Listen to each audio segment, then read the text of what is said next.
Hello guys! Kumusta na kayong lahat? Today, magluluto naman tayo ng chop suey. So, hindi ito yung typical na chop suey na may mga lamang loob ha. Ito yung chicken lang ang gagamitin natin. So, sabihin ko sa inyo kung ano ang ating mga ingredients. Meron tayo ditong sibuyas, bawang, carrots, cauliflower, bagu beans, red and green pepper, chicken, cabbage, soy sauce. Pinagsama-sama ko na to ha, soy sauce, oyster sauce, at saka liquid seasoning. At meron din tayo ditong sesame oil. Dito naman, nagtunaw ako ng cream of mushroom soup sa tubig. Ihalo natin yan mamaya para maging sabaw ng ating chop suey. So, ready na ba kayong lutuin natin ang ating chop suey? Let's go! So guys, dito naman sa kalan, nag-init lang ako ng mantika sa ating kaldero. Para magsimula na tayong magisa nitong ating bawang.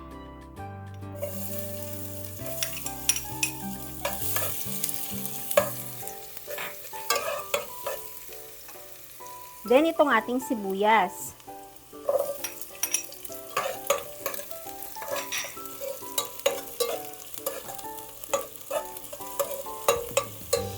Haluin lang natin mabuti hanggang sa maging translucent ang kulay ng sibuyas at medyo maluto yung bawang.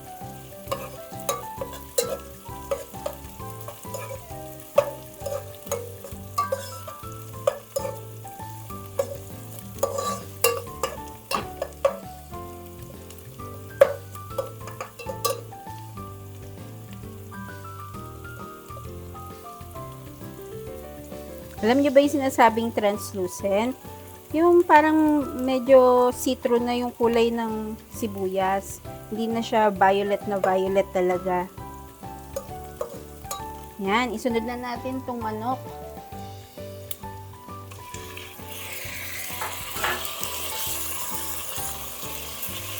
Sagisahin din lang natin to para maging malasa siya.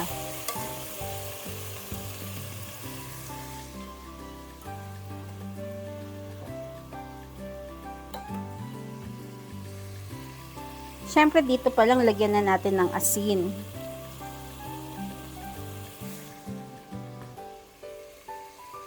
At idagdag na rin natin itong black pepper.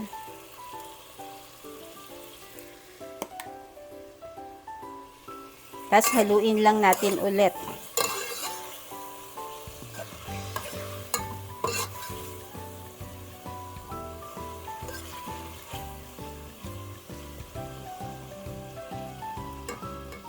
Then, takpan muna natin siya para maluto ng konti.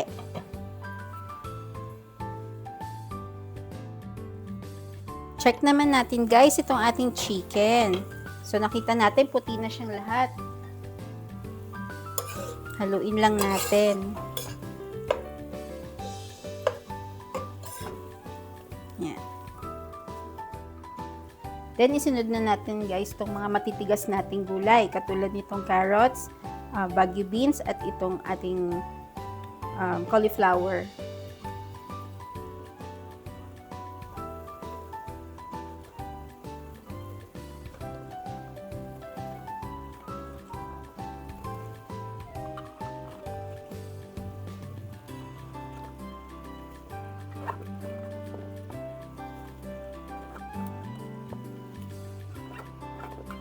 Make sure guys na huhugasan nyo lahat ng gulay na ilalagay nyo ha. Lalo na kung binili nyo to sa market. Para siguradong malinis ang ating iluluto at ihahain sa ating pamilya.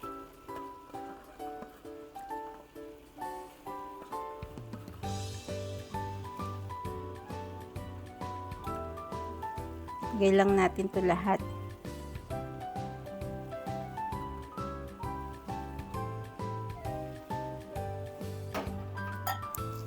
Tapos, halu-haluin lang natin.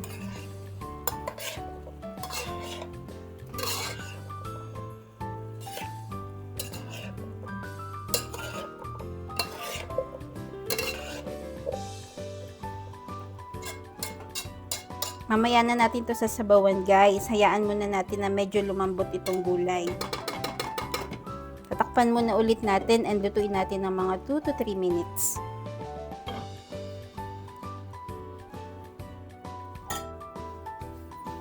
So, after 3 minutes guys, check naman natin ulit ang ating niluluto.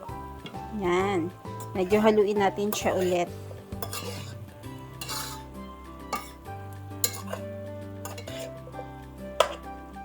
This time, pwede na natin ilagay ang ating bell pepper. Red and green bell pepper para maganda yung kanyang kulay.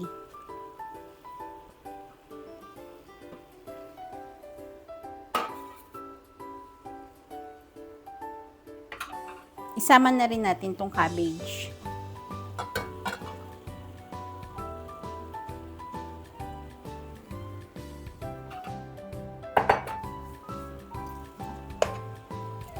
Halu-haluin lang natin ulit.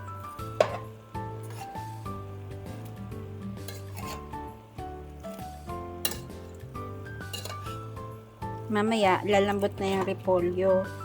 Kaya medyo mababawasan na yung taas nitong gulay natin.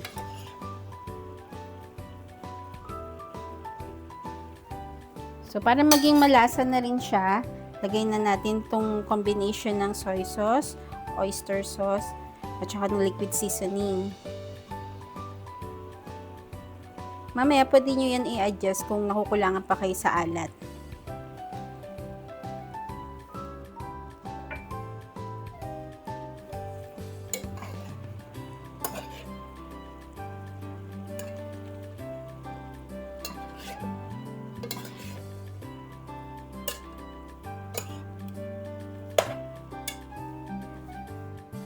Sunod na rin natin to guys, yung ating cream of mushroom na tinunaw natin sa water.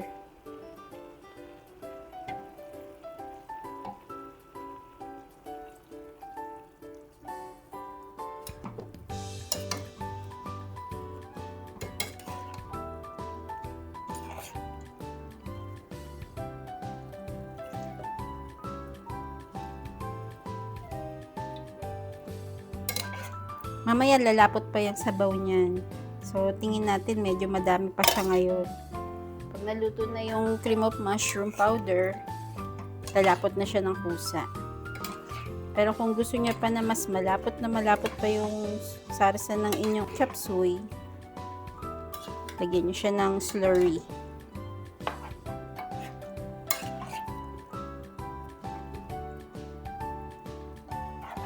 Yan, pakuluin lang natin siya ulit hanggang sa maluto lahat ng gulay.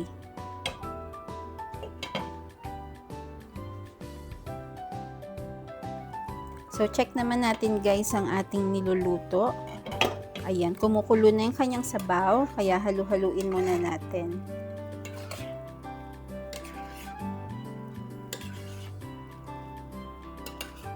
Para lahat ng gulay, maluluto din siya. Hindi yung nasa ilalim lang. Kasi baka ma-overcook naman yung nasa ilalim, tapos yung nasa ibabaw hindi pa lutong-luto.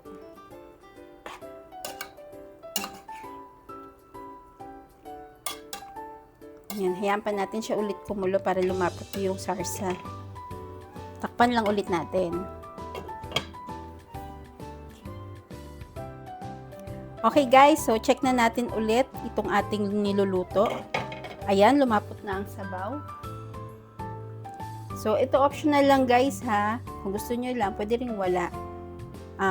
Tawag dito baby corn. So, nagpapasarap din siya. Nagdadagdag siya ng lasa dun sa ating chop suey. Kaya, maglalagay ako nito dito. Ayan, pwede na siyang hindi nakakat.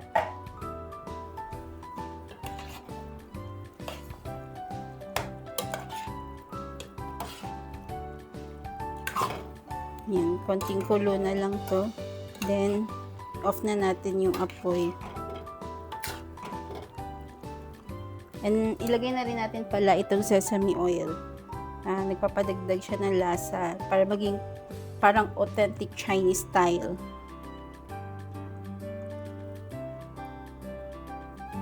Yan.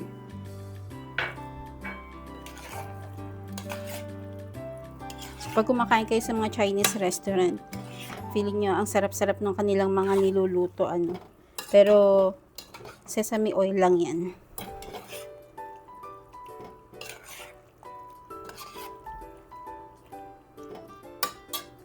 Yan, isang kulo na lang, and then, okay na to guys.